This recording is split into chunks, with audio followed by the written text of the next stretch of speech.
आपके हाथ में एक छोटा सा कण है, लेकिन वह कोई साधारण मिट्टी नहीं, वह चांद का टुकड़ा है। वही चांद जिसे हम बचपन से आसमान में देखते आए हैं, जिसे छूने का सपना सिर्फ कुछ ही देशों ने पूरा किया है। और अब भारत एक ऐसा मिशन तैयार कर रहा है जो सिर्फ चांद पर जाएगा नहीं, बल्कि चांद का हिस्सा पृथ्वी पर वापस लेकर आएगा। लेकिन यह मिशन इतना आसान नहीं है, क्योंकि इस बार भारत को सिर्फ उतरना नहीं, चांद से उड़कर अंतरिक्ष में मिलना और सुरक्षित वापस आना है। और यही इसे बनाता है भारत का अब तक का सबसे खतरनाक और सबसे महत्वाकांक्षी मिशन। यह है चंद्रयान 4। लेकिन यह मिशन चंद्रयान 3 के जैसा बिल्कुल नहीं है। पिछली बार भारत ने चांद पर सफल लैंडिंग की थी, लेकिन इस बार कहानी यहीं खत्म नहीं होगी।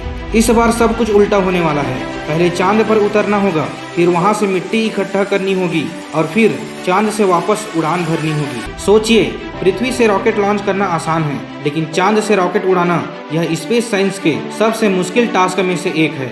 और यही खत्म नहीं होता, क्योंकि इसके बाद स्पेस के बीच में एक और स्पेस क्राफ्ट से जुड़ना होगा, जिसे कहते हैं डॉकिंग। और अगर इस पूरे सीक्वेंस में एक भी गलती हो गई तो सालों की मेहनत कुछ सेकंड में खत्म हो सकती है। यही वजह है कि चंद्रयान 4 को माना जा रहा है भारत का अब तक का सबसे कॉम्प्लेक्स और सबसे खतरनाक स्पेस मिशन। 2023 भारत ने वो कर दिखाया जो दुनिया के बहुत कम देश कर पाए थे। चांद के दक्षिणी ध्रुव पर सॉफ्ट लैंडिंग, पूरी दुनिया की नजरें भारत पर टिक गई थी। इसरो के कंट्रोल रूम में तालियों की गूंज थी और देश के जश्न का माहौल। लेकिन उस ऐतिहासिक जीत के बाद एक और बड़ा सवाल खड़ा हुआ, क्या सिर्फ चांद पर उतरना ही काफी है? क्योंकि असली विज्ञान तब शुरू होता है जब हम चांद को समझते हैं, उसकी मिट्टी, उसकी बनावट, उसका इतिहास। और तभी इसरो ने लिया अगला बड़ा फैसला। अब सिर्फ जाना नहीं, चांद का हिस्सा पृथ्वी पर लाना है। यहीं से शुरू होती है चंद्रयान 4 की असली कहानी। अब समझते हैं चंद्रयान 4 असल में काम कैसे करेगा। यह कोई सिंपल मिशन नहीं है, यह स्पेस साइंस का मल्टी स्टेज मास्टर प्लान है। सबसे पहले एक लैंडर चांद की सतह पर सॉफ्टली उतरेगा, लेकिन यहाँ से असली कहानी शुरू होती है। लैंडर से निकलेगा एक छोटा लेकिन पावरफुल रोवर। यह रोवर चांद की मिट्टी और पत्थरों को केयरफुली कलेक्ट करेगा। हर सैंपल करोड़ों साल पुरानी हिस्ट्री को छुपाए हुए होगा।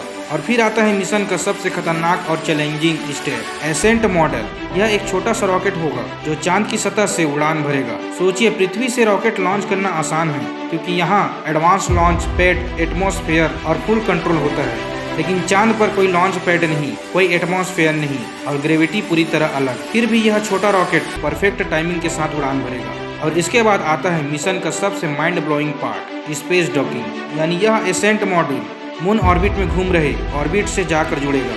यह ऐसा है जैसे दो बुलेट्स स्पेस में एक दूसरे से टकरा कर परफेक्टली जुड़ जाएं। अगर टाइमिंग या डायरेक्शन में थोड़ी भी गलती हुई तो पूरा मिशन वहीं खत्म हो सकता है। लेकिन अगर सब सही रहा तो यही ऑर्बिट चांद की मिट्टी को लेकर पृथ्वी की ओर लौटेगा और उसी दिन भारत एक नई हिस्ट्री लिखेगा। अब सवाल उठता है, क्या यह मिशन सच में इतना आसान है? जवाब है बिल्कुल नहीं। चंद्रयान 4 सिर्फ एक मिशन नहीं, यह 5 बड़े चैलेंजेस का कॉम्बिनेशन है और इनमें से एक भी फेल हुआ तो सब खत्म। सबसे पहला चैलेंज, सॉफ्ट लैंडिंग। चांद की सतह स्मूथ नहीं है, वहाँ क्रेटर है, यूनिवेन टेरेन है और स्लाइटेस्ट मिस्टेक लैंडर को क्रैश कर सकती है। दूसरा चैलेंज, सैंपल कलेक्शन। रोवर को सही जगह से परफेक्ट सैंपल उठाना होगा। अगर सैंपल गलत हुआ तो पूरा मिशन साइंटिफिकली बेकार हो सकता है। तीसरा और सबसे खतरनाक, मून से लॉन्च। यहाँ कोई इसरो जैसा लॉन्च पैड नहीं, कोई कंट्रोल टावर नहीं, सिर्फ एक छोटा सा मॉड्यूल और अनलिमिटेड रिस्क। टाइमिंग परफेक्ट होनी चाहिए, डायरेक्शन परफेक्ट होनी चाहिए, वरना रॉकेट स्पेस में खो सकता है। चौथा चैलेंज, स्पेस डॉकिंग। यह मिशन का सबसे रिस्की और क्रिटिकल पार्ट है। 2 स्पेसक्राफ्ट हजारों किलोमीटर प्रति घंटे की स्पीड से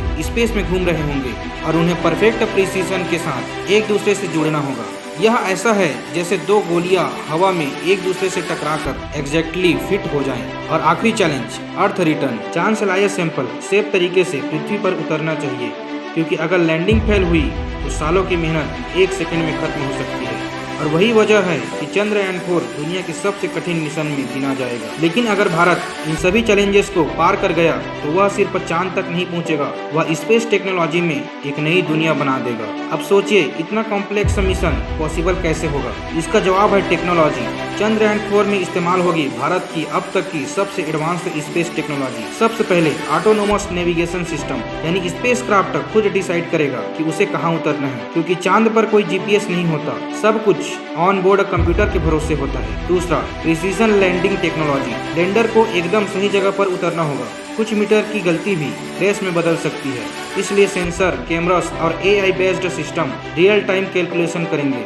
तीसरा, robotic arm plus sampling system. Rover के पास होगा एक रोबोटिक सिस्टम जो चांद की मिट्टी को केयरफुली कलेक्ट करेगा। यह प्रोसेस मिलीमीटर लेवल एक्यूरेसी पर होगा। चौथा, डॉकिंग टेक्नोलॉजी। यह वही टेक्नोलॉजी है जो फ्यूचर स्पेस मिशन की बैकबोन है। चंद्रयान 4 में इंडिया पहली बार कॉम्प्लेक्स डॉकिंग सिस्टम को रियल मिशन में यूज करेगा। और सबसे खास री एंट्री टेक्नोलॉजी। जब सैंपल वापस आएगा तो उसे पृथ्वी के एटमॉस्फेयर में सही एंगल और स्पीड से इंटर करना होगा। थोड़ी सी गलती और कैप्सूल जल सकता है। यानी चंद्रयान 4 सिर्फ एक मिशन नहीं, यह इंडिया की फ्यूचर स्पेस पावर का फाउंडेशन है। और यही टेक्नोलॉजी एक दिन भारत को मून बेस, मार्स मिशन और ह्यूमन स्पेस फ्लाइट में टॉप लेवल पर पहुंचा सकती है। अब सवाल यह है, चंद्रयान 4 इतना जरूरी क्यों है?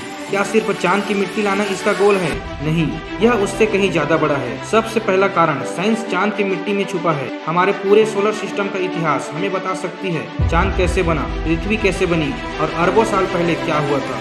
दूसरा कारण, वाटर और लाइफ क्लूज। वैज्ञानिक मानते हैं कि चांद के कुछ हिस्सों में पानी के अणु मौजूद हैं। अगर यह सच हुआ तो फ्यूचर में मून बेस बनाना पॉसिबल हो सकता है। तीसरा कारण, फ्यूचर मिशन। चंद्रयान 4 सिर्फ एक मिशन नहीं, यह ट्रेनिंग है। मार्स मिशन के लिए, ह्यूमन स्पेस फ्लाइट के लिए, स्पेस स्टेशन के लिए। चौथा कारण, ग्लोबल पावर। अगर भारत यह मिशन सफल करता है तो वह उन गिने चुने देशों में शामिल होगा जो मून सैंपल वापस ला चुके हैं। यानी इंडिया सिर्फ स्पेस रेस में नहीं होगा, वह उसे लीड कर रहा होगा।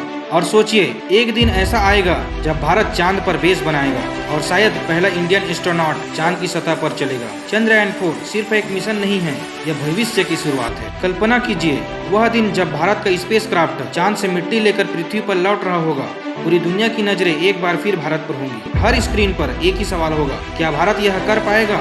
एटमॉस्फेयर में एंट्री, तेज रफ्तार, आग की लपटें और फिर कैप्सूल धीरे धीरे पृथ्वी पर उतरता है। और जैसे ही वैज्ञानिक उस कैप्सूल को खोलते हैं, उनके सामने होगी चांद की असली मिट्टी, वही मिट्टी जो अरबों साल पुरानी है। और उस पल भारत सिर्फ चांद को नहीं देखेगा, वह उसे छू चुका होगा। यह सिर्फ एक सैंपल नहीं होगा, यह भारत के वैज्ञानिकों की मेहनत होगी, यह देश का सपना होगा, यह हर उस इंसान की जीत होगी जो बड़े सपने देखता है। चंद्रयान 3 ने रास्ता दिखाया, चंद्रयान 4 इतिहास लिखेगा। लेकिन सवाल अभी भी बाकी है, क्या भारत यह मिशन सफल करेगा? और चांद की मिट्टी में कौन सा रहस्य छिपा है? अगर आप जानना चाहते हैं ऐसे ही माइंड ब्लोइंग स्पेस स्टोरीज तो अभी सब्सक्राइब करें द नॉलेज प्लैनेट को, क्योंकि यहाँ हम सिर्फ साइंस नहीं बताते, हम बताते हैं भविष्य की कहानी।